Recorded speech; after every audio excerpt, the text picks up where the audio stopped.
Hello everyone. आज की कहानी है जीवन संगनी भाग 1।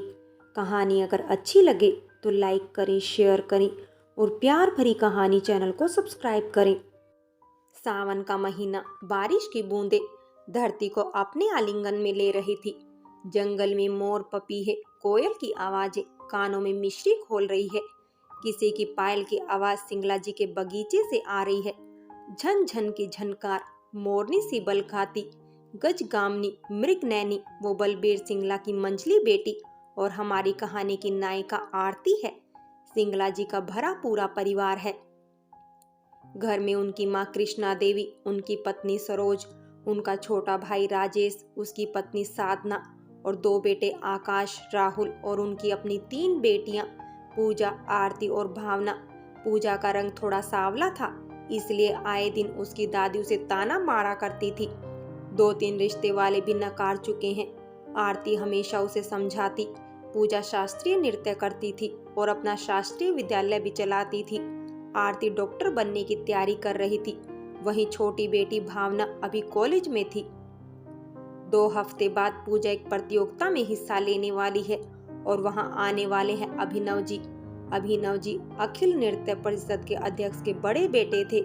वो भी डॉक्टर बनने वाले थे। पूजा ने अपनी तैयारी में कोई कमी नहीं रखी थी। उसने अभिनव को पहली बार आरती के कॉलेज के इनोवेशन प्रोग्राम में देखा था, जब वो वहां अपनी प्रस्तुति देने गई थी। देखते ही वो मोहित हो गई, पर अभिनव तक पहुंचना उसके बस की बात नहीं थी। कहीं अभिनव खुद आकर उससे कोई बात करे। अभिनव के पिता सुरेंद्र वर्मा अक्सर कार्यक्रमों में पूजा की नृत्य मंडली को बुला लिया करते थे। अपने पिता के साथ अक्सर अभिनव भी साथ होते थे, पर कहानी इतनी सरल नहीं थी। एक तरफ पूजा अभिनव को पसंद करती थी, वहीं दूसरी ओर अभिनव अपने कॉलेज में पढ़ने वाली आरती को पसंद करता था। कंपटीशन का दिन आ गया। आज पूजा अभिनव को अपने मन की बात भी कहने वाली थी। प्रतियोगिता शुरू हुई। पूजा की बारी आई। संगीत बजा। जब बरसे बदरिया सावन की, थिरके पैजनिया राधा की। पूजा के पैरों की थरकन वहां आए हर व्यक्ति को तालियां बजाने पर मजबूर कर रही थी।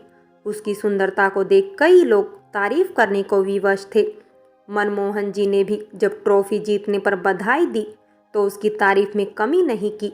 इतनी प्रशंसा के बाद भी पूजा को चैन कहाँ था। उसकी नजरें तो अभिनव को तलाश कर रही थी। उसकी तलाश तो पूरी नहीं हुई, पर कोई और अपना दिल हार बैठा था उस पे।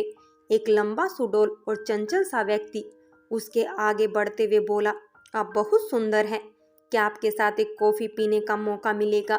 इससे पहले कि वो कुछ कहती, मनमोहन ने उस व्यक्ति को डांट लगाते हुए पूजा से माफी मांगी। मुझे माफ करना बेटी, ये मेरा छोटा बेटा अभिजीत है, इसे ऐसे ही बकवास करने की आदत है।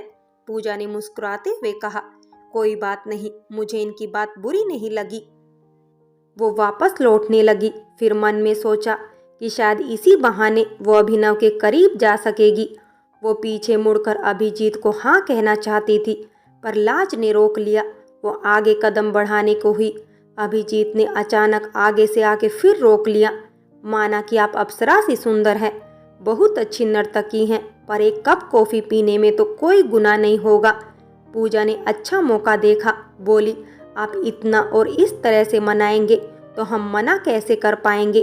परसों उसने अपने ही स्कूल के पास के कैफे में मिलने का वादा किया। पूजा सोच में डूबी अपने बगीचे के झूले पर बैठी थी। तभी भावना ने पीछे से हल्का हल्का झूला दिया। इस छोटे से मजाक ने भी पूजा को पता नहीं क्यों बेवजह गुस्सा दिला दिया। उसने भावना को फटकारते हुए कहा, तेरा दिमाग तो ठीक है, अभी मैं गिर जाती तो। वैसे भी तुम दोनों के आगे तो मेरी कोई कीमत ही नहीं। इस व्यवहार ने भावना को दुखी तो किया, पर वो कुछ नहीं बोली, वहां से चली आई। भावना की उदासी आरती से छुपी ना रही। उसने उसे बीच में ही रोककर पूछा, क्या हो गया छोटी, किसी ने कुछ कहा क्या? बता, मैं अभी खबर लेती हूँ उसकी। नहीं दीदी, ऐसी कोई बात नहीं है, बस यूं ही, बहुत अच्छे से जानती हूँ तुम्हें, ऐसे बहाने बना के बचने वाली नहीं हो तुम। रुको, दीदी को बुलाती हूँ, वही पूछेगी तुमसे। आरती ने चिढ़ाया और उठकर दरवाजे की तरफ बढ़ी। रुको दीदी, मैं पूजा दीदी से ही मिलकर आ रही हूँ। पता नहीं उन्हें क्या हो गया है, अजीब सी बातें कर रही थी। उन्होंने कहा, हम उन्हें नुकसान पहुंचाना चाहते हैं और वो हमारे आगे कुछ भी नहीं। आप ही बताओ, क्या कभी ऐसा हो सकता है?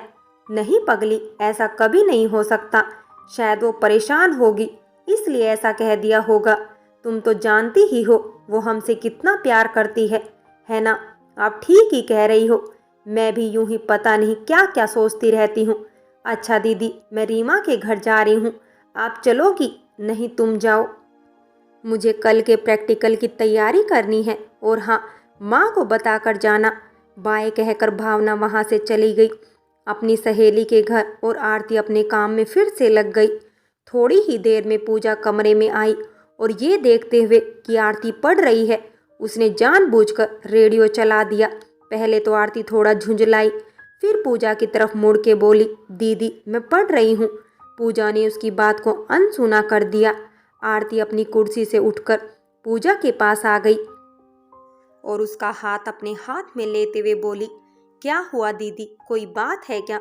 हमसे कोई गलती हुई है क्या? पूजा ने एक बार उसकी तरफ देखा। ऐसा लग रहा था मानो बहुत कुछ चल रहा उसके मन में, पर सबको छुपाते हुए बोली, नहीं सब ठीक है, वो बस तुम्हारी आवाज तब सुनाई नहीं दी। आरती ने और कुछ पूछना ठीक नहीं समझा, वापस अपने जगह पर आ गई। पूजा ने भी रेडियो बंद कर प्रेमचंद की कहानी निर्मला अपने हाथ में उठा ली। कुछ देर रुककर उसने पूछा, आरती वो लड़का कौन था? कौन दीदी? आरती ने नरमी से पूछा। वही जो तेरे कॉलेज के बाहर तुम्हारे साथ आइसक्रीम खा रहा था। अच्छा वो? कोई नहीं दीदी, मेरे ही साथ सर्जन की पढ़ाई कर रहा है। अरे आप तो जानती ही होंगी, वो मनमोहन जी है ना, उन्हीं का बेटा है अभिनव। आरती ने बताया। नहीं, मैं नहीं जानती, उधर से ही आ रही थी, देखा तो पूछ लिया। ये इतनी छोटी बात नहीं थी पूजा के लिए जितना आरती ने आसानी से बताया था। एक दरार की शुरुआत कह सकते हैं। पूजा के मन में पहली बार अपनी ही बहन को लेकर जलन हो रही थी। पूजा के मन का मैल अब उसके बर्ताव में झलकने लगा था। खैर आज वो अभिजीत से मिलने वाली थी। कोई खास उत्साह तो था नहीं उसे, पर जाने किस बात की साजिश में अपने लिए एक अलग दुनिया का घेरा बनाने लगी थी। बैंगनी रंग का सूट पहने, आंखों में काजल और होठों पर लालिमा सजाए वो घर से निकली थी। घर के बाहर ही अभिजीत की गाड़ी मिल गई। दोनों तय की हुई जगह पर पहुंचे। शिष्टाचार दिखाते हुए अभिजीत ने मेहमान नवाजी की। कुछ इधर उधर की बातों में समय बीतने लगा। कॉफी खत्म करके दोनों अपने रास्ते पर निकलने को तैयार हुए। अभिजीत ने मासूमियत से पूछा, फिर कब मिलेंगी आप? अपने अगले कार्यक्रम में। पूजा ने भी चिढ़ाया। दोनों हंसने लगे। आज्ञा हो तो कहीं छोड़ दूं, अभिजीत ने कहा। वैसे तो मुझे अभी मॉल जाना है, कुछ सामान लेना है, पूजा ने बताया। कौन से मॉल जा रही हैं आप? अभिजीत ने पूछा। मंदाकिनी नगर के पास, पूजा ने बताया। फिर वो तो मेरे रास्ते में ही है, मैं अपने भैया को वहीं पिक करने जा रहा हूँ। बुरा न माने तो आप भी चल सकती हैं। हाँ ठीक है, वहीं कॉलेज में मेरी बहन भी पढ़ती है, मैं भी उसे साथ में लेकर शॉपिंग कर लूंगी। दोनों गाड़ी में बैठे, फिर कुछ बातें हुई, पर पूजा तो केवल रास्ता खत्म होने का इंतजार कर रही थी। थोड़ी ही देर में कॉलेज पहुंच गए। सामने ही गेट पर अभिनव और आरती खड़े होकर बातें कर रहे थे। पूजा का तो मानो खून खोल गया, मन तो कर रहा था अभी जाकर आरती को अभिनव से अलग कर दे, पर वो अपना ये मौका नहीं गंवा सकती थी। दोनों गाड़ी से उतरे। अभिजीत ने जाते ही अभिनव को गले लगाया। आरती भी पूजा को देखकर खुश और हैरान दोनों थी। अभिजीत ने अभिनव का परिचय पूजा से करवाया और पूजा ने आरती का अभिजीत से। ऐसा लगता है मैंने आपको पहले भी देखा है, अभिनव ने थोड़ा सोचते हुए कहा। इससे पहले कि कोई और जवाब दे, पूजा ने झट से बोला, आपके पिताजी हमारे कला संगठन के अध्यक्ष हैं, आपको भी मैंने उनके साथ देखा है। आपने भी शायद मेरी कोई नृत्य की प्रस्तुति देखी होगी, हो सकता है, अभिनव ने कहा। पूजा इस जवाब से थोड़ा चिढ़ सी गई, पर कुछ कहा नहीं। वो इस बात से ज्यादा खुश थी कि आखिरकार आज उसने अभिनव से बात तो की। आप यहाँ कैसे दीदी, कोई काम था क्या? आरती ने पूजा को बीच में टोका। हाँ, वो मॉल जाना था, कुछ नए सामान खरीदने थे, सोचा तुम्हें भी ले चलूं, पूजा ने अनमने ढंग से कहा।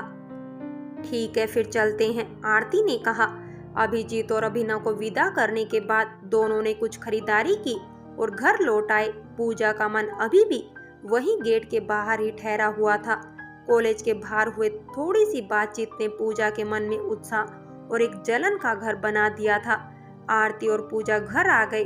भावना उनका बहुत देर से इंतजार कर रही थी। उनको देखते ही बोली, कहाँ थी आप दोनों? मैं कब से इंतजार कर रही थी। पता भी है कितनी बड़ी खुशखबरी है। और रुक जा मेरी भागती रेलगाड़ी, सांस तो ले लेने दे उन्हें। बस देखा नहीं कि शुरू हो गई, पक पक पक पक। माँ ने थोड़ा डांटा। पूजा ने इतना कुछ ध्यान नहीं दिया और सीधे सारा सामान लेके अंदर कमरे में रखने चली गई। आरती ने माँ की मदद करने के इरादे से उनके पीछे किचन में चली गई। कुछ ही देर में चाय और पकोड़े तैयार थे। माँ ने पूजा को भी आवाज लगाई। सब साथ में बैठकर चाय के कप की गर्माहट और चुस्कियों के मजे ले रहे थे। आरती ने तभी पूछा, अरे अब कोई बताएगा भी बात क्या है? भावना तुम ही बता दो। पूजा दीदी के डांस से खुश होकर उन्हें इस बार का सितारा अवार्ड दिया जाएगा और पता है हम सबको जाना होगा। वहाँ दीदी का एक परफॉर्मेंस भी होगा। भावना उत्साहित होकर बता रही थी। ये तो बहुत अच्छी बात है, आपको बहुत बहुत बधाई हो। वैसे कब है ये कार्यक्रम? आरती बोली, अगले महीने की 1 तारीख को। पिताजी ने सबको बताया। ओह, मेरा तो एग्जाम भी शुरू हो रहा है उसी हफ्ते से, मैं जा पाऊंगी या नहीं? आरती ने चिंता जताई। उसकी चिंता मत करो, कल ही तुम्हारे एक टीचर से मुलाकात हुई थी। वो बता रहे थे कि तुम्हारे एग्जाम 7 से हैं और हम तो अगले दिन ही आ जाएंगे। हाँ, अगर जरूरत पड़ी तो तुम्हारी माँ और पूजा वहीं रुक जाएंगे। पिताजी ने दिलासा दी। क्या आपको पता है पापा, हमारी एकेडमी से और कौन कौन जा रहा है? पूजा ने और जानकारी लेने की कोशिश की। नहीं बेटा, वो तो नहीं पता, पिताजी ने बताया। इसी बात पर चलाओ गाना और करो पार्टी। भावना मुस्कुराते हुए बोली। सब हंसने लगे। ये मौका कोई आम बात नहीं था। पूजा चाहती थी कि अभिनव उसके इस कार्यक्रम में हो। उसे ये समझ नहीं आ रहा था कि इसका पता कैसे लगाए कि मनमोहन जी का परिवार भी वहां जा रहा है या नहीं। उसने फिर से अभिजीत को ही मोहरा बनाने का सोचा। वो जानती थी अभिजीत किसी भी बहाने से उससे मिलने जरूर आएगा। वैसा ही हुआ। 2 दिन बाद जब वो अपने एकेडमी में नृत्य का अभ्यास कर रही थी, अभिजीत वहां पर आ गया। पूजा ने ऐसे नजरअंदाज किया जैसे उसने देखा ही नहीं। अभिजीत ने भी नहीं टोका। साइड में खड़ा पूजा की अदाओं को देखकर और अधिक मोहित हो रहा था। कुछ देर बाद वो रुकी, पीछे मुड़कर अनजान सी बनती हुई बोली, अरे आप कब आए? मैंने तो देखा ही नहीं। पता नहीं कब से खड़े हैं आप। पूजा ने कहा, आप तो बेवजह परेशान हो गई। मेरा ऐसा कोई इरादा नहीं था। आप इतना अच्छा अभ्यास कर रही थी कि मैं आपको रोक भी नहीं पाया। अभिजीत ने मुस्कुराहट के साथ कहा, आप बिना बस यूं ही तारीफ करते रहते हैं। आइए बैठिए और फिर बताइए कैसे आना हुआ। पूजा ने कहा, क्यों नहीं, वैसे तो मैं यहाँ आपको बधाई देने आया था। वो बोला, बधाई किस बात की? पूजा बोली, अनजान ना बनिए, आपको अवार्ड मिलने वाला है ना, उसकी बधाई। अभिजीत बोला, अच्छा अच्छा, आपको किसने बताया? वैसे थैंक यू, पूजा बोली, मेरे पापा ने। वो बोला, पूजा को इससे अच्छा मौका नहीं मिल सकता था। उसने तुरंत ही पूछा, आप सब भी वहां आ रहे हो क्या?